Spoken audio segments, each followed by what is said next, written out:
اجازت ہے تقریر سنیں گے؟ میرے شکر گزار بندے بنو. شکر گزار بندے کب بنو گے؟ جب تک تمہیں معلوم نہیں رب کی قدرت کا پتہ نہیں، اس کے ثواب و عقاب کا تمہیں معلوم نہیں، جنت کی عظمتیں تمہیں معلوم نہیں، جہنم کے عذاب اور اس کی سختیاں تمہیں پتہ نہیں، تو پھر رب کے شکر گزار بندے کیسے بنو گے؟ اس کی بارگاہ کے حاضر باش کیسے ہوگے؟ اس کی بارگاہ میں لو لگانے والے کیسے بنو گے؟ اس کی بارگاہ میں سجدہ ریز کیسے ہوگے؟ اس کی بارگاہ میں پیشانیاں جھکانے والے کیسے بنو گے؟ یہ دامن کو پھیلانے والے تم کیسے بنو گے؟ دامن کو پھیلانے والے اسی وقت ہوگے جب تمہیں معلومات ہوگی رب چاہتا ہے کہ میرے بندے پڑھیں. یہی مفہوم میرے آقا نے حدیث پاک میں بھی فرمایا. سنا دوں حدیث پاک اجازت ہو تو میرے بھائیوں کی؟ ہاں بالکل ایسے سنو خاموشی سے. میں بلوانا نہیں چاہتا تمہیں، بہت ہوا کر چکے ہو تم، بہت بول چکے ہو تم. میدان عمل میں اترنے کی تمہیں ضرورت ہے. کر دو بند ان بے حیائیوں کو، کر دو بند ان بے پردگی کو، ان عورتوں کو شادیوں میں بال پکھیر کے بے پردہ لے جانا بند کر دو، بند کر دو، بند کر دو. یہ بے حیائی پڑے گی تو تمہاری بیٹیوں کی بے عزتیاں پڑیں گی، اس لیے بے حیائی ختم کر دو. اسلام تمہیں نفیس بنانا چاہتا ہے، تمہیں عزت. بیش نعرے تکبیر، نعرے رسالت، نعرے غوثیت، مسلک اعلیٰ قدرت، جشن دستار بندی، جشن دستار بندی، نعرے تکبیر. حضرات میں تھوڑا سا آگے بڑھا رہا ہوں چونکہ مائیں بہنیں بیٹھی ہیں اور آپ بھی بیٹھے ہیں. کلکم راع وکلکم مسئول عن رعیتہ. یہ مولانا احسان صاحب ماشاءاللہ. ہاں یہاں کافی سارے ہمارے شاگرد بھی ہیں، شاگردوں کی جماعت ہے. یہ مفتی سلیم صاحب دیکھ رہے ہیں، مجھ سے بڑے لگ رہے ہیں مگر شاگرد ہیں. یہ بھی شاگرد ہیں، وہ سارے شاگردوں کی جماعت ہے، بڑے بڑے ہیں. ایک زمانہ ہو گیا پڑھاتے پڑھاتے علماء کرام ماشاءاللہ تشریف فرما، مگر اب میں شاگرد نہیں کہہ رہا ہوں، اب تو یہ سمجھ لو کہ ہمارے بھی استاد ہیں. یہ بزرگ ہیں، پڑھا رہے ہیں، اللہ ان کی محنتوں کو قبول فرمائے. علماء کرام میں تھوڑا سا اس مضمون کو آگے اس لیے بڑھا رہا ہوں کہ میری قوم نے قرآن پڑھا نہیں، اور اگر پڑھا ہے تو صرف اس لیے پڑھا ہے کہ اس سے ثواب پہنچایا جاتا ہے، صرف پڑھا تو اس لیے کہ اس کو تعویذوں میں لکھا جاتا ہے. سنو، تمہارا رب تمہیں کو قانون دیتا ہے تمہاری نفاست کے لیے، تمہاری پاکیزگی کے لیے، تمہارے ماحول کو پاکیزہ بنانے کے لیے. تمہارا قانون تمہارا قرآن تمہیں قانون دیتا ہے. قرآن فرماتا ہے یا ایھا النبی، اللہ فرماتا ہے، سنیے پہلے دوسری آیت میں سنا رہا ہوں، قل للمؤمنین یغضوا من ابصارہم ویحفظوا فروجہم ذلک ازکی لہم. اللہ فرماتا ہے ایمان والوں سے فرما دو، ایمان والے مردوں سے کہہ دو. میں پہلے اپنے بھائیوں سے بول رہا ہوں، ایمان والے مردوں سے کہہ دو یغضوا من ابصارہم کہ یہ اپنی نگاہوں کو نیچی رکھیں. کہاں رکھے بولو؟ نگاہیں کیسی رکھیں؟ نگاہیں نیچی رکھیں. مطلب حیا کا خوگر بن کے رہے، حیا ان کا زیور بن کے رہے، حیا ان کا کردار بن کر رہے، نگاہیں نیچی رہے. یہ تو مردوں کے لیے یغضوا من ابصارہم ویحفظوا فروجہم، اور اپنی عزتوں کی بھی حفاظت رکھیں. یہ مردوں کے لیے. اور ان عورتوں کے لیے قرآن نے قانون دیا تھا. ماؤں بہنوں سن لو، اسلام کی شہزادیوں سن لو، بیٹی اسلام کی سن لو، تم بڑی عظیم ہو، تمہاری کوکھ وہ ہے کہ جن سے حسین جیسے جنم لیتے ہیں، یہ عورتیں وہ ہیں کہ جن سے صلاح الدین ایوبی جیسا جنم لیتا ہے، غوث اعظم جیسے جنم لیتے ہیں. تم بڑی عظیم ہو، بڑی عظمتوں والی ہو. تمہارے لیے قرآن نے یہ قانون دیا، قل للمؤمنات یغضضن من ابصارہن ویحفظن فروجہن ولا یبدین زینتہن. یہ قرآن حکم دیتا ہے ایمان والی عورتوں سے کہہ دو کہ یہ بھی اپنی نگاہوں کو نیچی رکھے اور اپنی عزتوں کو محفوظ کر لیں.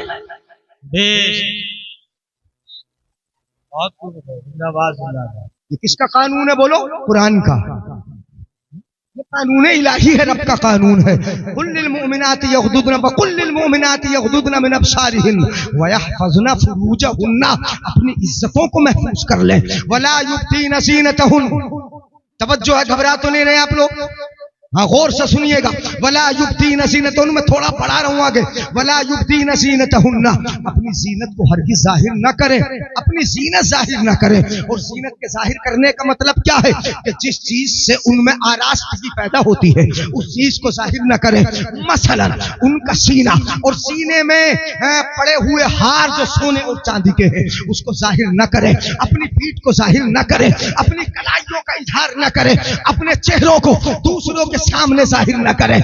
قرآن نے بہت پہلے یہ تمہیں قانون دے دیا تھا، ولا یبدین زینتہن، اپنی زینت کو ہرگز ظاہر نہ کریں، اس لیے کہ زینت اگر ظاہر ہوگی تو معاشرے میں تباہی آئے گی، بربادی آئے گی، دوسروں کی نگاہیں ان پہ اٹھے گی، ماحول نفیس نہ رہے گا، تمہارا پاکیزہ ماحول نہ رہے گا. اس لیے اگر پاکیزگی اپنے ماحول میں چاہتے ہو تو یہ اپنا سینہ ہرگز ظاہر نہ کرے، پیٹھ ظاہر نہ کرے، چہرہ ظاہر نہ کرے. جس طرح گھر میں چھپی رہتی ہے، اگر شادی میں جانا ضروری ہے تو وہاں بھی چہرے کو چھپا کے جانا.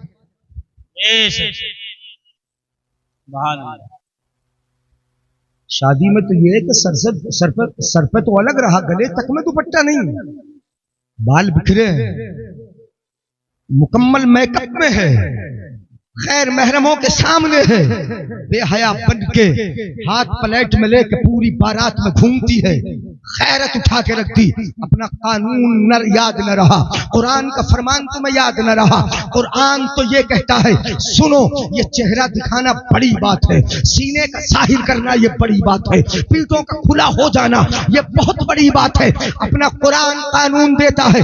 سمجھ لینا میرے بھائیو، پاک بڑے کی پڑھی لکھی عوام، آپ سن لینا، قرآن کہتا ہے وَلَا يَضْرِبْنَ بِأَرْجُلِهِنَّ لِيُعْلَمَ مَا يُخْفِينَ مِنْ زِينَتِهِنَّ. اسلام کی شہزادی کے لیے قانون یہ ہے کہ اس کا پیر بھی زمین پر زور سے نہ رکھا جائے تاکہ اس کے پاسیب کی آواز کسی دوسرے محرم دوسرے مرد کے کانوں میں نہ پہنچے. یہ کس کا قانون ہے؟ قرآن کا قانون ہے. زور زور سے زمین پر پیر مار کے نہ چلے. اور آقا حدیث پاک میں ارشاد فرماتے ایما امرأۃ استعطرت فمرت علی قوم یجد ریحها زانیہ. آقا ارشاد فرماتے ہیں اگر کسی عورت نے عطر لگایا، استعطرت عطر لگایا، فمرت علی قوم یجد ریحها، اور وہ ایسے مرد کے پاس سے گزری، ایسی قوم کے پاس سے گزری، یجد ریحها، جن کی ناک میں اس عورت کے عطر کی خوشبو آئے. حدیث پاک ایما امرأۃ استعطرت فمرت علی قوم یجد ریحها، وہ لوگ اس کی خوشبو پائیں، زانیہ. میرے آقا فرماتے ہیں ایسی عورت زانیہ ہے، ایسی عورت زانیہ ہے، مطلب زنا پر ابھارنے والا کام کر رہی ہے. تو پھر کہاں گیا تمہارا اسلام؟ کہاں گئی تمہاری غلامی کہ ہم نبی کے غلام ہیں؟ کہاں گیا تمہارا مومن ہونے کا سچا دعویٰ؟ قرآن پڑھا ہے مگر قرآن کے اصول تمہیں معلوم نہیں، قرآن پڑھا ہے قرآن کے قانون پر ہم چلے نہیں. قرآن پڑھتے ہیں مگر اس لیے پڑھتے ہیں کہ صرف گھر میں برکت ہو جائے، صرف برکت ہو جائے. نہیں، قانون الہی کو تم نے جانا کہاں ہے؟ نہیں جانا.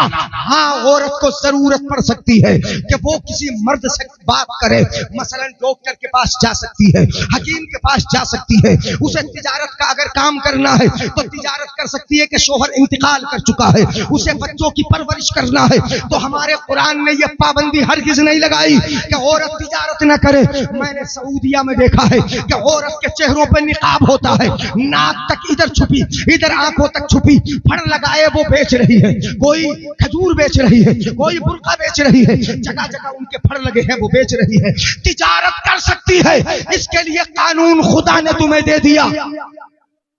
بتا دوں قرآنی آیت بتا دوں، یہ قرآن ہی کا قانون ہے. پڑھا ہوتا اور سیکھا ہوتا، کچھ جانا ہوتا اپنے علماء کرام سے تو واقعی تمہیں پتا ہوتا. قرآن کہتا ہے وَإِذَا سَأَلْتُمُوهُنَّ مَتَاعًا فَاسْأَلُوهُنَّ مِنْ وَرَاءِ حِجَابٍ.